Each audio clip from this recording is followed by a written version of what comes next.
Él les dijo: ¿Por qué teméis, hombres de poca fe? Mateo, capítulo 8, 26. Consuelo para los temerosos. Sermón pronunciado por C. H. Spurgeon el jueves 18 de octubre de 1877 por la tarde en el Tabernáculo Metropolitano. Los vientos aullaban, las aguas rugían y los discípulos pensaban que la pequeña barca seguramente se habría hundido en el mar embravecido. Así que despertaron a su maestro de su sueño tan necesario y le clamaron: Señor, sálvanos, perecemos. Nótense bien las primeras palabras que dirige a sus asustados seguidores. Por lo general, cuando un hombre está en problemas, lo mejor es ayudarle primero a salir de ellos si podemos, y luego darle la reprimenda que merezca. Sin embargo, podemos estar seguros de que nuestro Señor Jesucristo siguió el orden más sabio en cada caso. Al estar despertado porque había peligro, se ocupó primero de la causa principal del peligro. ¿Cuál fue?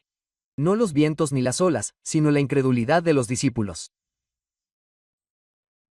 Siempre hay más peligro para un cristiano en su propia incredulidad que en las circunstancias más adversas que puedan rodearlo. Nuestro Señor no reprendió primero a los vientos y las olas y luego habló a los discípulos, sino que se ocupó primero del peligro principal reprendiendo su incredulidad. Creo que puedo aventurarme a decir, aunque para la omnipotencia todo es posible, que fue una tarea más fácil para Cristo calmar los vientos y las olas que aquietar el tumulto provocado por la duda en las mentes de sus discípulos. Podía hacer que la calma cayera más rápidamente sobre la superficie tormentosa del lago de Galilea que sobre los espíritus perturbados de sus aterrorizados apóstoles. Lo mental siempre supera a lo físico. El gobierno de los corazones es algo más importante que el gobierno de los vientos y las olas. Así que, amados, cuando tengamos que luchar contra los problemas, comencemos siempre por nosotros mismos, nuestros propios miedos, desconfianzas, sospechas, egoísmo y voluntad propia. Porque el peligro principal yace allí. Todos los problemas del mundo no pueden hacerte tanto daño como medio grano de incredulidad. La pobreza no puede hacerte tan pobre como la desconfianza. Y la enfermedad no puede hacerte tan enfermo como la incredulidad. El mal más grande que se debe temer es el de dudar de tu Señor. Que Dios te conceda la gracia de tomar esta estimación de la incredulidad. Y como Cristo primero reprendió eso y luego los vientos y las olas, procura primero tenerte bajo el control adecuado, para que después puedas superar tus dificultades, sean cuales sean. Aquel que por la gracia de Dios es capaz de dominar su propia alma, no necesita dudar de que también será dueño de todo lo que se le oponga. Voy a intentar, según me ayude el Espíritu de Dios, ministrar consuelo a cualquiera que esté sufriendo por miedo. Y hablaré primero a aquellos que son discípulos de Cristo y que saben que son suyos. Y luego, en segundo lugar, hablaré a aquellos a quienes no les gustaría decir que no son sus discípulos, pero que, sin embargo, no se atreven a decir que lo son. Los muchos que temen ser suyos, pero que apenas se atreven a esperar que Él esté dispuesto a tenerlos como discípulos. A ellos les diré lo que Cristo dijo a sus apóstoles: ¿por qué teméis, hombres de poca fe? Así que primero aplicaré la pregunta de mi texto a aquellos que realmente son el pueblo del Señor, aquellos que están en la barca con Cristo, sus discípulos que lo siguen y se mantienen cerca de Él. ¿Por qué teméis, hombres de poca fe? Primero, ¿por qué dudas de su amor? Él te trajo a este mar tempestuoso. Te ordenó que tomaras el barco, y sabía todo acerca de esta tormenta que se avecinaba. ¿Crees que debido a tu experiencia presente no te ama? No te atreves a pronunciar tal palabra con calma. Mira hacia atrás a tu vida pasada y observa con qué paciencia nace contigo. Tu lentitud en el aprendizaje no ha enfadado a tu divino Maestro, sino que ha seguido enseñándote. ¿Recuerdas cuando te llamó por primera vez por su gracia y qué eras cuando te llamó? ¿Recuerdas lo que has sido desde que Él te llamó? Sin embargo, Él ha continuado amándote y no te ha desechado. Mira hacia atrás, te lo ruego, a las muchas veces en que Él se ha aparecido por ti, ayudándote a superar pruebas muy severas y sosteniéndote bajo cargas muy pesadas. Después de todo esto, ¿desconfías de Él? ¿Puedes hacerlo? Imitarás el lenguaje de los israelitas incrédulos y dirás, ¿acaso porque no había sepulcros en la orilla el Señor nos ha traído a este mar tempestuoso? Sospechas que Él te ha traído hasta aquí, animándote con muchas esperanzas, aliviando tus temores y supliendo tus necesidades, a propósito para abrumarte con desilusión. Ha estado jugando contigo en todo esto, despertando deseos y expectativas en ti, que después de todo no se cumplirán, sino que te dejarán perecer. Oh, no. Cada creyente puede cantar confiadamente. Puede haberme enseñado a confiar en su nombre y haberme traído hasta aquí para avergonzarme. Es imposible que haya podido hacer esto. Es totalmente impropio de él e incoherente con todo su trato pasado hacia nosotros y con su carácter bien conocido. Ven, Hijo de Dios, sabes que, después de todo, te ama.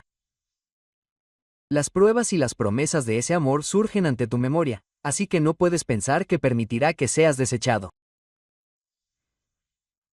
¿Permitirá que tus problemas presentes te destruyan cuando tantos otros no han podido ni tocar un cabello de tu cabeza? Confía en su amor y desecha tus temores. Permíteme referirme a otro aspecto de esta verdad. ¿Dudas del poder de tu Señor? Estos discípulos no debieron haberlo hecho, porque últimamente habían sido testigos presenciales de muchas demostraciones notables de su poder.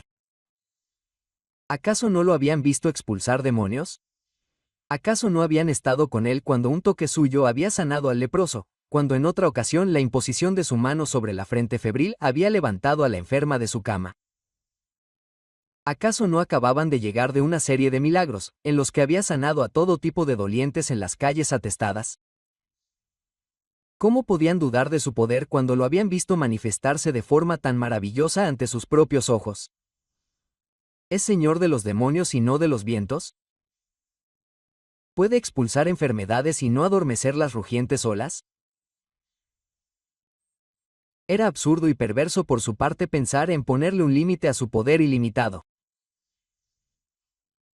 Y ahora tú, querido Hijo de Dios, después de la experiencia que has tenido de su bondad, y después de lo que sabes que el Señor hizo por ti mediante su amor redentor en épocas pasadas, ¿te atreves a decir que no tiene poder para liberarte ahora? ¿Hay algo demasiado difícil para el Señor? Dices que eres pobre, pero ¿no puede Él suplir tus necesidades? ¿No son suyos los ganados de 1000 colinas? ¿No afirma que la plata y el oro son su tesoro? Puede alimentar al universo. Lo ha hecho durante muchos siglos y sigue haciéndolo. El comisariado del universo entero ha dependido de su perpetua benevolencia y cuidado. Y, sin embargo, día tras día, las huestes de aves, bestias, peces e insectos siguen siendo alimentadas. ¿Y acaso aquel que satisface las necesidades de todas las criaturas vivientes con solo abrir su mano, no encontrará comida suficiente para su propio hijo? ¿Dudarás de su poder? ¿Es tu caso muy peculiar y difícil? Trazas una línea y dices que Dios puede hacer esto, pero no puede hacer aquello. ¿Es correcto? ¿Es razonable? Concedido que es omnipotente, y lo es, lo admitas o no, y has eliminado las dificultades. Oh, tú, que tienes poca fe en el poder de Dios, ¿por qué dudas? Él puede ayudarte, te ayudará si confías en que lo hará. Por aventura, sin embargo, tu duda puede tocar otro punto. ¿Tienes alguna sospecha de la sabiduría de Dios? Posiblemente estos discípulos pensaron que era muy imprudente por parte de nuestro maestro, justo en la marea baja, invitarnos a cruzar este lago que, al estar en una hondonada, rodeado de colinas, está sujeto a ráfagas de viento muy repentinas y violentas que atrapan a los barcos y los hacen girar de tal manera que ningún timonel sabe cómo lidiar con las diversas corrientes y vientos, que son tan extraordinarios en su curso. Fue imprudente por su parte traernos aquí. Sin embargo, si hablaron así, deberían haberlo sabido mejor, porque se habían sentado a sus pies y escuchado la maravillosa sabiduría que brotaba de sus labios. Sabían que era sumamente sabio. ¿Cómo podían entonces dudar? ¿Y tú, oh Hijo de Dios, piensas que el Señor te está tratando imprudentemente? ¿Te atreves a acusar de necedad al omnisciente Jehová? Todo lo que hace la sabiduría infinita debe ser correcto. Oyes continuamente. ¿Qué eres tú sin un montón de errores? ¿Qué es tu vida sin una repetición constante de tropiezos y errores? Pero aquel a quien se le muestra su maravillosa habilidad en la creación y su admirable sabiduría en la redención, y también en la providencia, piensas que calcula mal, o que yerra el blanco al que apunta, o que de alguna manera puede, o desechar esta deshonrosa reflexión sobre el Señor. Mientras le oyes decirte, ¿por qué tienes miedo, hombre de poca fe? Hay otras cosas que muy bien podrían haber herido las conciencias de estos temerosos seguidores de Cristo, y entre ellas estaban estas consideraciones que te sugiero como temas dignos de tu meditación. Es cierto que fue una tormenta terrible. Pero estaban en la misma barca con su Señor. Siempre que una ola espumosa humeaba la nave y agitaba los pechos de los discípulos, también conmovía a su Maestro. Tuvo que soportar todo el vaivén de las olas, el salvaje salto de la embarcación desde la base de la ola hasta la corona de la ola. Debió de sentirlo tanto como ellos. Si la pequeña embarcación se hundió con ellos, también se hundirá con él, porque estaban en el mismo barco. ¿Cómo este pensamiento debería haber apaciguado sus temores? Y amado cristiano, ¿acaso no sabes que el que cree en Jesús navega en el mismo barco que él? Recuerda cómo escribe Pablo, porque habéis muerto, y vuestra vida está escondida con Cristo en Dios. Porque yo vivo, dijo el mismo Jesús a sus discípulos, vosotros también viviréis. Fue una afirmación audaz de alguien que había confiado en Cristo para salvarlo, por lo que sabía que no podía perderse. Pero alguien le preguntó, supongamos que después de todo estás perdido. Bueno, entonces, respondió, Cristo perdería más de lo que yo debería. Porque mientras yo perdiera mi alma, él perdería su honor. Si no salvaba a alguien que confiaba en él, perdería su carácter de salvador. Perdería la joya más preciosa de su corona. Así que eso nunca puede suceder. No, el que cree en él nunca será avergonzado ni confundido, por los siglos de los siglos. Nunca puede ser incapaz de salvar o infiel a su promesa de salvar a todos los que confían en él. Bueno, ¿qué tiene de cierto el doctor? Su honor está comprometido a salvar a la más humilde de sus ovejas. Todo lo que su Padre Celestial le dio, sus manos lo guardan con seguridad. Otra reflexión es que, aunque estaban en una gran tormenta, el poder que provocó la tormenta era el mismo poder en el que tenían que confiar. No hubo ni un solo soplo de tempestad que no hubiera sido enviado por el poder de Jehová. Ni una sola ola saltó con aparente ira, sino con el permiso de Dios o por orden suya. Era su poder fuera del barco el que los ponía en peligro, y deberían haber sabido que el mismo poder se ejercería para liberarlos. Lo mismo ocurre en tu caso. Estás en un gran problema, pero, ¿acaso el problema surge de la tierra? ¿Llega por casualidad? No, la mano de Dios está en todo. Sé que los hombres hablan de las leyes de la naturaleza, pero las leyes de la naturaleza no tienen fuerza en sí mismas. Toda la fuerza que lleva a cabo una ley de la naturaleza es una fuerza divina. Así que tus dificultades son enviadas por Dios, las pruebas son obra de Dios, y todas ellas siguen estando en manos del Todopoderoso para contenerlas, mitigarlas, aumentarlas o dirigirlas según su propia voluntad. Me atrevo a decir que a menudo has oído esa bonita historia, que no puedo evitar volver a contar porque encaja muy bien aquí, de la mujer a bordo del barco, que estaba muy alterada por una tormenta, mientras que su marido, el capitán, estaba tranquilo y en paz. Ella le preguntó por qué estaba tan plácido cuando ella estaba tan angustiada. Él no respondió con palabras, sino que bajó la espada y se la acercó al pecho. Ella sonrió. Él dijo, ¿por qué no tienes miedo? Esta es una espada afilada con la que podría matarte en un minuto. Ah, respondió ella, pero no tengo miedo de una espada cuando es mi marido quien la empuña.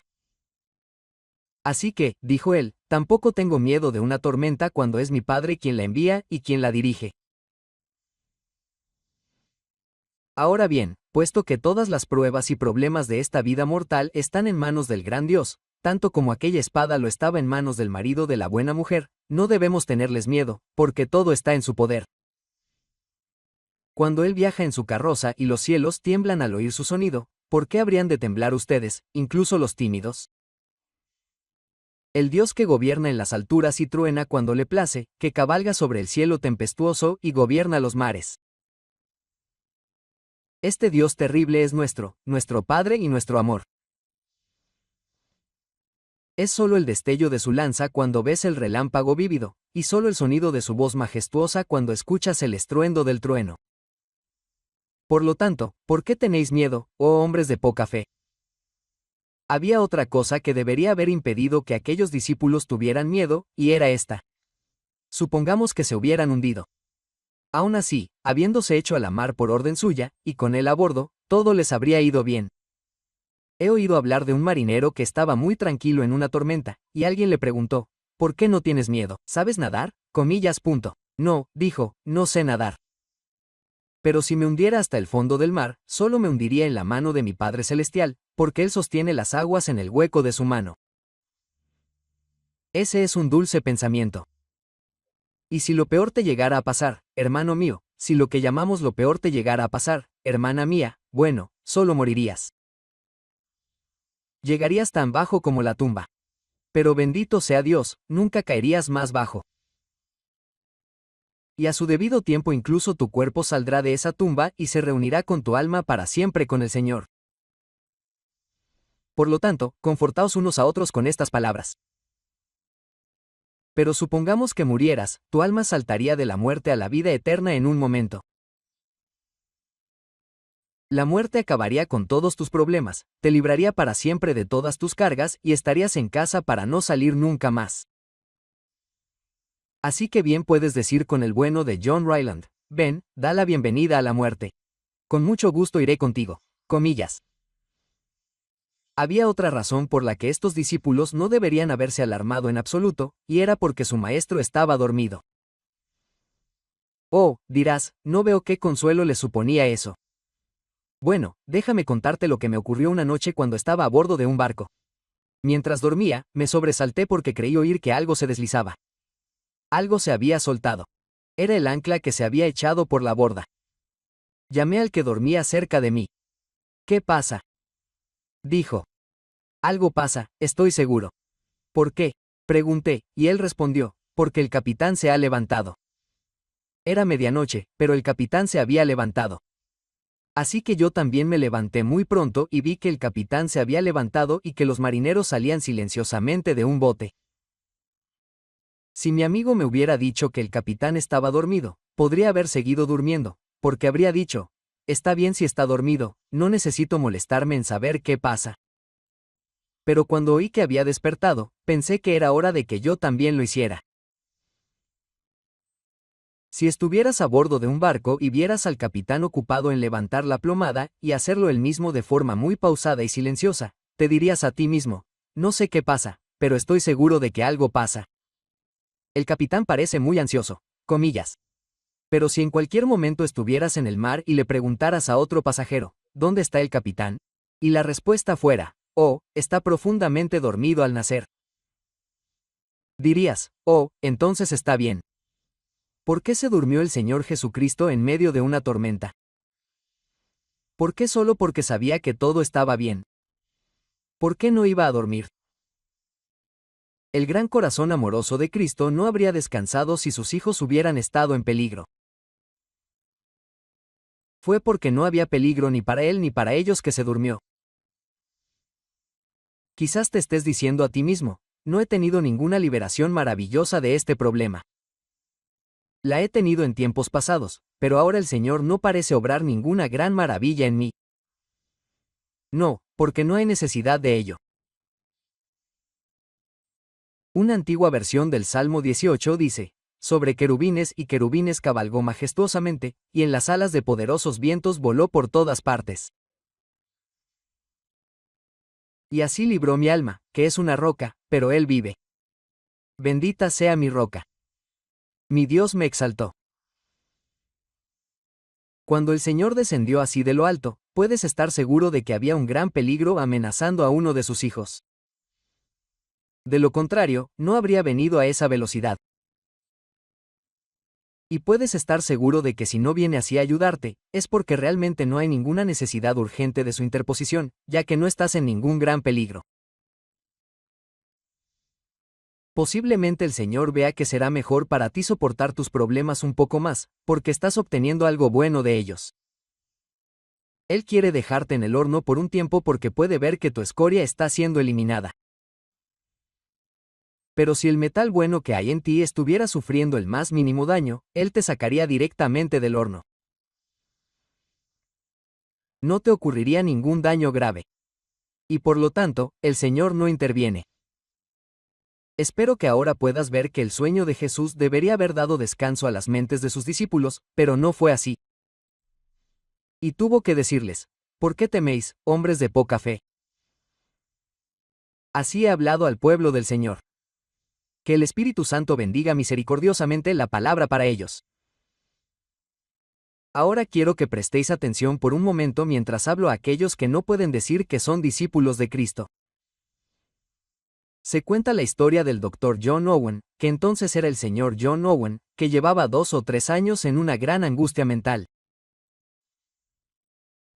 Fue a Londres con la esperanza de oír a un teólogo muy famoso, pero al llegar al lugar de reunión descubrió que el doctor no estaba predicando. Un hombre cuyo nombre el señor Owen nunca supo predicó basándose en el texto del que ahora estoy predicando. ¿Por qué teméis, hombres de poca fe? No era un hombre de gran capacidad. Pero agradó a Dios esa noche romper las cadenas de John Owen por medio de los comentarios que hizo el predicador desconocido, que se adaptaban exactamente a la condición mental de John Owen en ese momento. Y así, ese poderoso maestro de teología, quizás el más grande de todos los teólogos ingleses con quienes Dios nos ha favorecido, fue traído a la luz y a la libertad por medio de aquel predicador extranjero. Ojalá los pocos minutos que ahora puedo dedicar a dirigirme a ustedes fueran tan fructíferos como lo fue su mensaje en aquella ocasión. Si tan solo uno de ustedes fuera traído a la luz, bendeciré el nombre del Señor.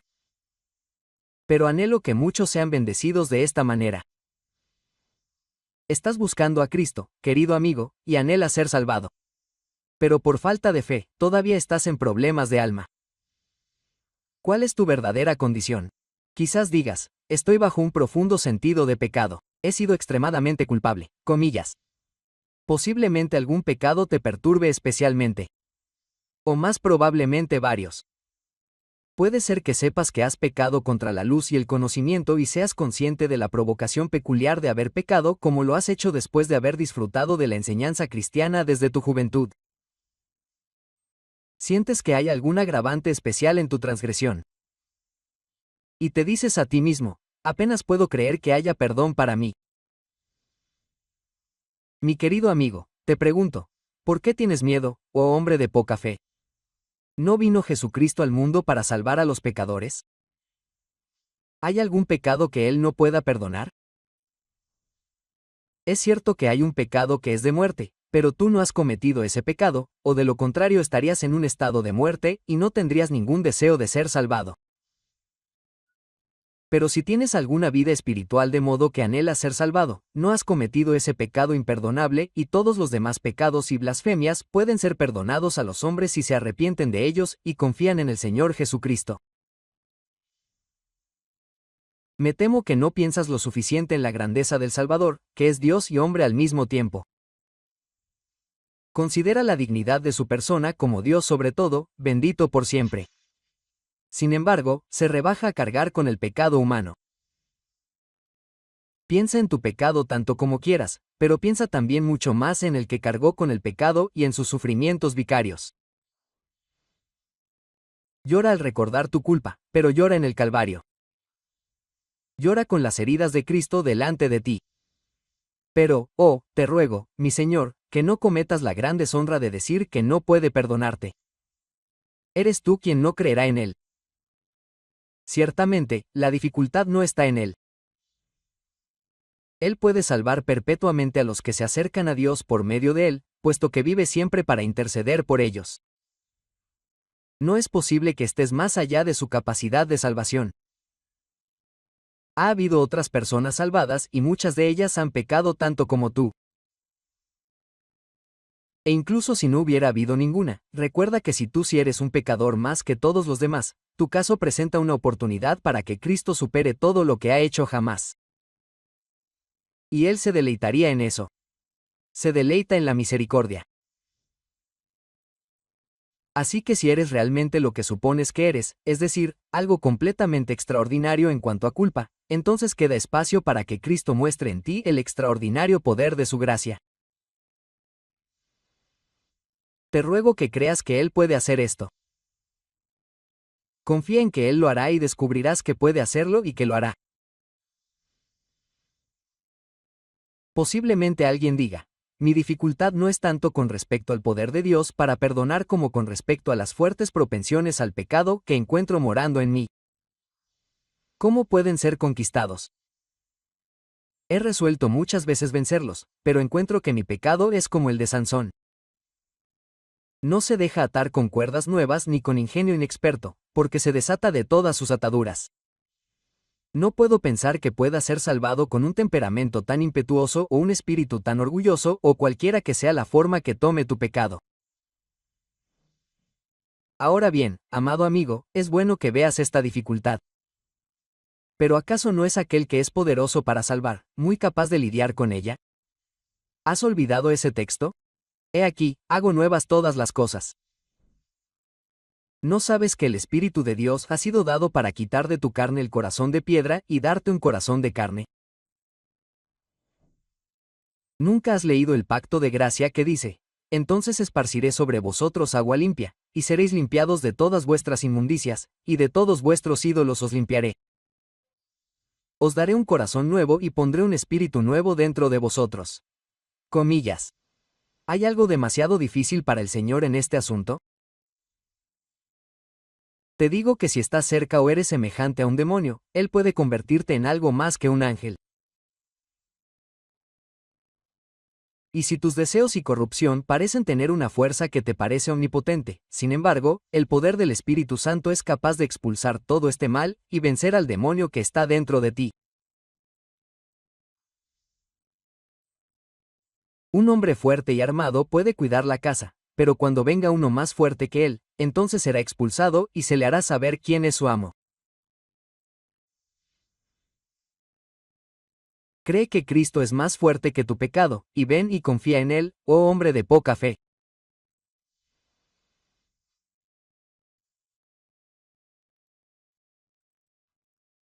Pero otro dice, mi problema es que no puedo encontrar nada en mí sobre lo que Cristo pueda obrar. Percibo en mi hermana que es salva algunos rasgos de carácter que considero admirables. Percibo algún rasgo redentor en todas las personas convertidas, pero no percibo nada parecido en mí. Parece que soy débil donde debería ser fuerte y fuerte donde debería ser débil. Soy todo lo que no debo ser y nada de lo que debo ser. Ah, amigo mío, quiero que creas que le haces a mi Señor Jesús el honor de creer lo que tiene derecho a reclamar de ti. Es decir, que puede ocuparse de tu caso con bastante facilidad, porque el tuyo es simplemente el caso típico que Él vino a salvar. Recuerda la antigua ley de Dios concerniente al leproso que debía presentarse al sacerdote. Era deber del sacerdote examinarlo de pies a cabeza con atención. Mientras lo examinaba, encontró un lugar, quizá del tamaño de la palma de su mano, donde la carne estaba perfectamente sana. No había en él ningún signo de lepra. Y el sacerdote dijo, esta es una mancha mortal, eres impuro. Debes ser echado fuera del campamento. Luego examinó a otro leproso y, tras mirarlo por todas partes, aunque parecía cubierto de escamas de lepra, el sacerdote descubrió que tenía un pequeño lugar, quizá del tamaño de la punta de su dedo, que estaba completamente libre de la enfermedad. El hombre dijo, siempre pensé que había esperanza para mí. ¿Ves esa pequeña mancha? No hay lepra allí. Pero el sacerdote sacudió la cabeza con tristeza y dijo, eres impuro. Debes ser echado fuera del campamento. Llegó otro leproso y le dijo al sacerdote, apenas es necesario que me examines, porque desde la coronilla hasta la planta del pie estoy cubierto de esta repugnante enfermedad. No hay en mí una sola partícula o mancha que no tenga la enfermedad por todas partes. El sacerdote miró, pero no pudo ver ni un solo lugar sano. Y por lo tanto dijo, estás limpio. Puedes ir a donde quieras. Supongo que eso demostraba que la constitución del hombre había sido lo suficientemente fuerte como para expulsar la enfermedad. Deduzco que esa era la razón de ser física. Pero de todos modos, según la ley del leproso, el hombre estaba limpio. Y amigo mío, si al mirarte por todas partes no puedes percibir nada bueno ni nada parecido al bien, y si el gran sumo sacerdote, el Señor Jesucristo, no puede ver nada bueno en ti, te declarará limpio en el momento en que acudas a Él y confíes en Él. Esto puede parecerte extraño, pero es la esencia misma del Evangelio. Tal como canta el corazón de José, es la pobreza perfecta la única que libera al alma. Aunque podamos llamar nuestra auna, no tenemos una exención completa. Pero sean cuales sean nuestras deudas, por grandes o pequeñas que sean. Tan pronto como no tengamos nada que pagar, nuestro Señor nos perdona todas. Bueno, ahora tú que te condenas a ti mismo deberías ver que tu propia condenación te da esperanza de salvación. Porque él mismo, yo debería pensar, difícilmente discutiría con algunos de ustedes el hecho de que eran pecadores. Por el contrario, a menudo se ha dirigido a ustedes y les ha dicho, miren qué gran pecador son. Por una vez, dijo la verdad, aunque incluso eso lo hizo con mala intención. Si les dice eso, díganle, sí, Satanás, has demostrado que soy un pecador.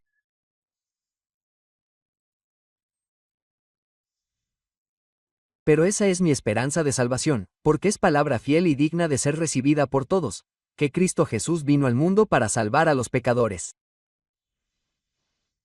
Al que se condena a sí mismo, Dios lo absuelve. Al que está encerrado en la prisión de la ley para no poder escapar. Al que escribe su propia sentencia de muerte y la firma y siente que merece morir. Ese es el hombre para quien el Señor Jesucristo abre la puerta de la misericordia y dice, ven a mí, porque yo te he absuelto.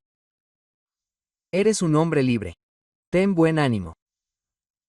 Morí para redimir almas como la tuya. Por eso digo de nuevo, oh, hombre de poca fe. ¿Por qué dudas? Comillas. Otro caso que me gustaría conocer es el de alguien que dice, oh, pero tengo tal falta de sensibilidad. Me temo que no me siento lo suficientemente humilde. Algunos pecadores lloran, pero yo no puedo. Algunos sienten un horror espantoso por la gran oscuridad, pero yo no. Ojalá lo sintiera. Querido amigo, ¿crees que eso ayudaría a Cristo a salvarte? Oh, entonces solo difamas a mi Señor, que no quiere tu ayuda. Él puede salvarte, aunque tengas un corazón de piedra. Si no tienes sensibilidad ni nada bueno, Él puede darte todo esto, o salvarte tal como eres. No pienses que necesita tu ayuda. ¿Qué puedes hacer, pobre necio? No puedo evitar llamarte necio si crees que puedes hacer algo para ayudarle a salvarte. ¿Remendarías tus harapos con una justicia como la suya? ¿Traerías algunas botellas llenas de tus lágrimas con una sangre como la suya para aumentar el mérito de su gran sacrificio? Te digo que la lágrima más pura que hayas derramado mancharía su sangre preciosa. Necesitarás perdón por esa lágrima si sueñas que puede haber algún mérito en ella que se sume al mérito de su sangre. Ah, dice otro, pero tengo que lamentar mi debilidad en la oración. Conozco a algunos que han encontrado a Cristo porque parecían aferrarse a Él en el trono de la misericordia. Pero yo no puedo. Apenas puedo tocar el borde de su manto. Bueno, entonces hazlo. Y si lo haces, serás sanado. Un poco de fe genuina asegura la muerte de todos tus pecados. ¿Crees que Cristo te pide grandes cosas? Escucha, hombre. Aunque Cristo te ordene, míralo a Él y vive, es Él quien primero da vida a ese ojo tuyo, o de lo contrario nunca podría haberlo mirado a Él. No hay nada bueno en ti. Todo está en Cristo, de principio a fin. Es gracia, gracia, gracia. Y la gracia, como sabéis, no acepta pagos, porque estropearía su gloria y su libertad si te quitara algo, desde un hilo hasta la correa de un zapato.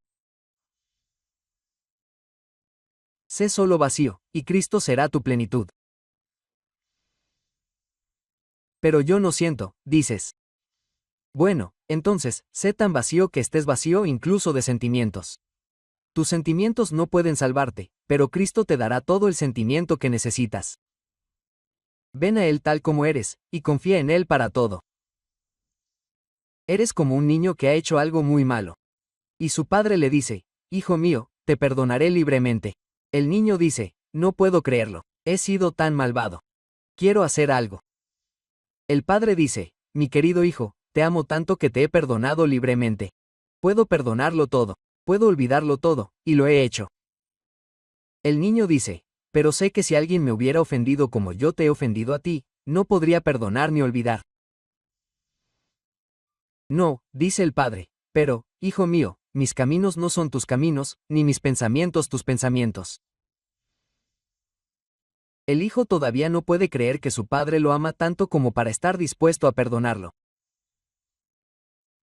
Pero si creyera eso y se arrojara al pecho de su padre clamando, Padre, he pecado. Oh, qué tranquilidad sentiría de inmediato. Deja salir tu confesión. Que el pecado no siga ardiendo en tu pecho. Dile al Señor lo culpable que eres. Dile que mereces su máxima ira. Dile que no podrías quejarte aunque te destruyera. Pero dile que te aferras a Cristo y a la promesa de perdón hecha en su palabra. Dile, tú has prometido perdonar a todos los que creen en tu Hijo. Señor, sé que no puedes mentir. Dame a Cristo o moriré.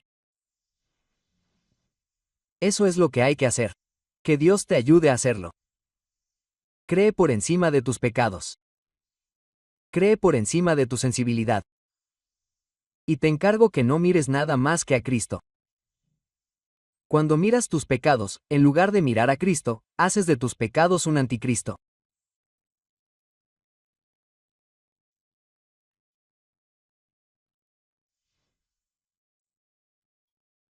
Y cuando miras tu fe y dices, no puedo creer que mi fe sea suficiente, si miras tu fe en lugar de mirar a Cristo, te digo que deseches tu fe, que deseches todo menos lo que Cristo ha hecho y lo que Cristo es, y el amor ilimitado del gran Dios perdonador cuyas entrañas anhelan por ti y que clama.